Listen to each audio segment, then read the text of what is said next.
But I noticed something strange while booking my Asian getaway. My plane seems to be making a detour over Alaska. Why is my plane going out of its way to avoid the Pacific Ocean? Is this a mistake? Did I accidentally sign up for the Caribou route? At first, you might think this was a safety issue. The Pacific is the largest and deepest of the world's oceans. If a plane encounters a problem over a seemingly endless and bottomless pond of water, the pilots are going to have a rough time finding a safe spot to set her down. Alaska might not be overpopulated with international airports, but it's a lot better than the middle of the ocean. How's that for a tourism slogan? Alaska. At least it's better than sinking. Now, let me show you the real true reason why we have to fly over Alaska just to get to Asia. Check this out. Now, here's the flight pattern on a globe. The guy leaves Seattle, Washington, flies over Alaska, kind of curves around the so-called globe and lands in Asia. Okay. Now, if you still don't get it, let me break it down to you this way. On a globe map, all the pilot had to do was leave Seattle, Washington, fly straight across the sea to Asia, which would have been the shortest route. Fuel-wise, whatever you want to call it, that would have been the shortest route. But he can't do that because it's impossible. Now let me show you why he takes the route that he takes. Now let's have a look at the same route on a flat Earth map. Okay, here we have the United States, the west coast of the United States. Here we have Asia, which is where the guy went. Well, look what's right in between. Alaska. So if you leave here, going to Asia, guess where you're gonna fly across? Alaska. Let me zoom in on the map so you guys can see just a little bit better here.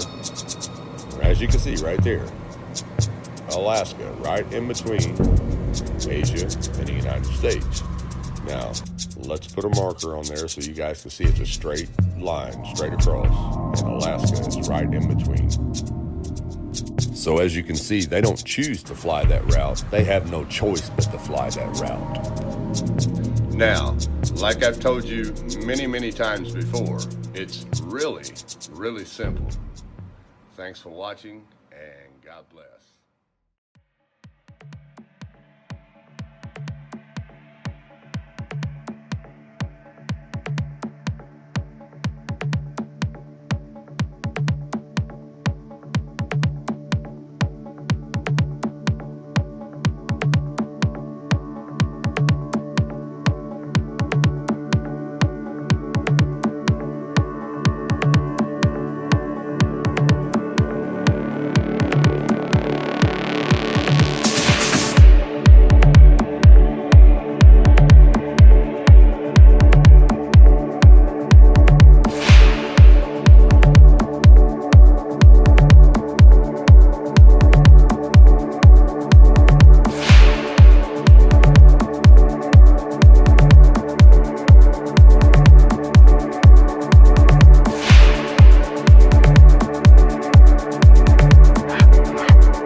First of all, hemisphere means half of a sphere.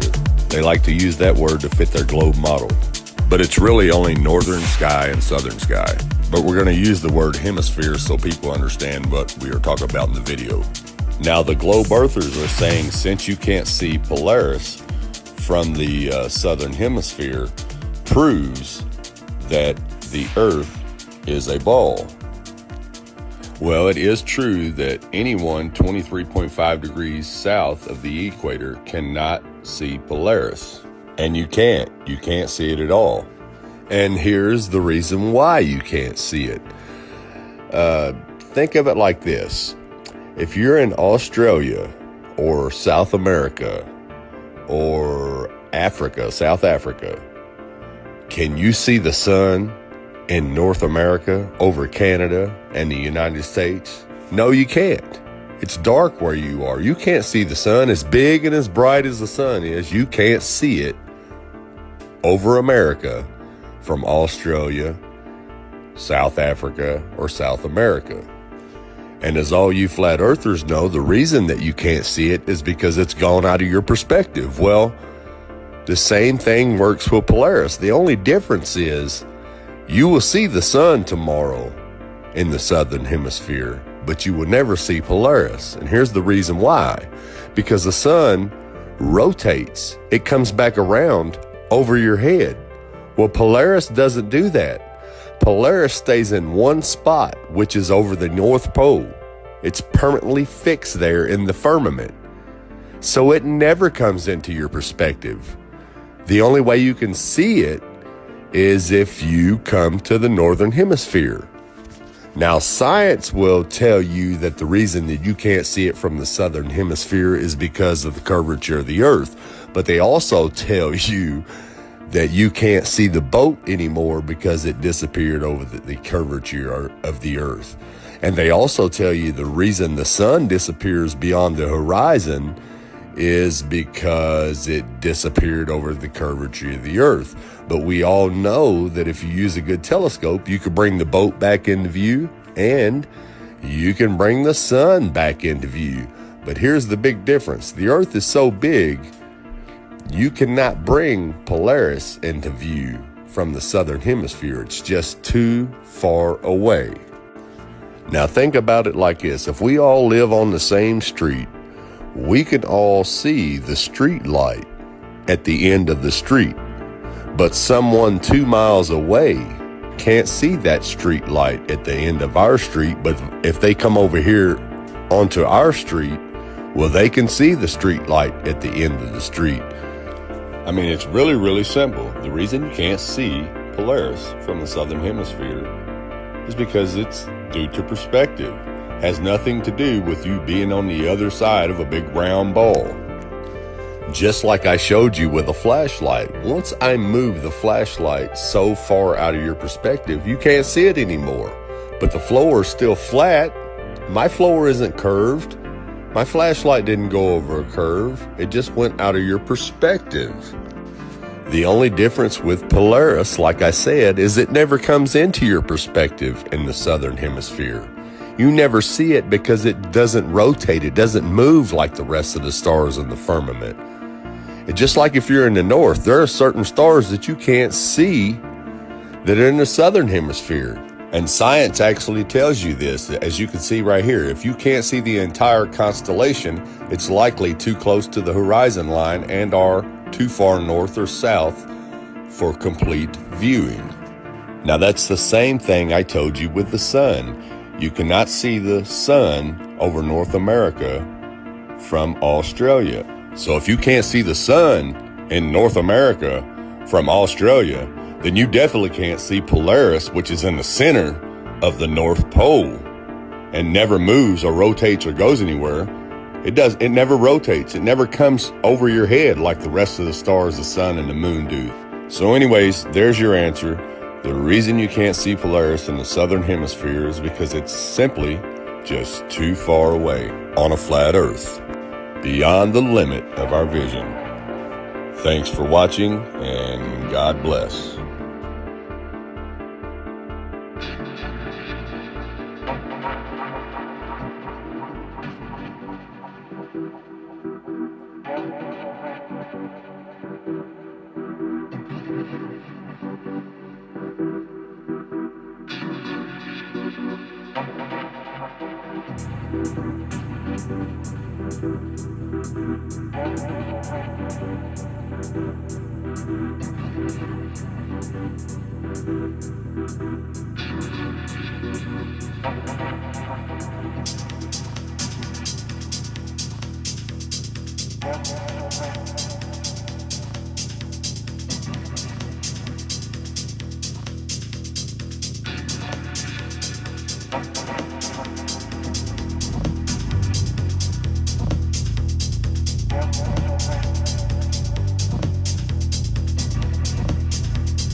fixed in the firmament.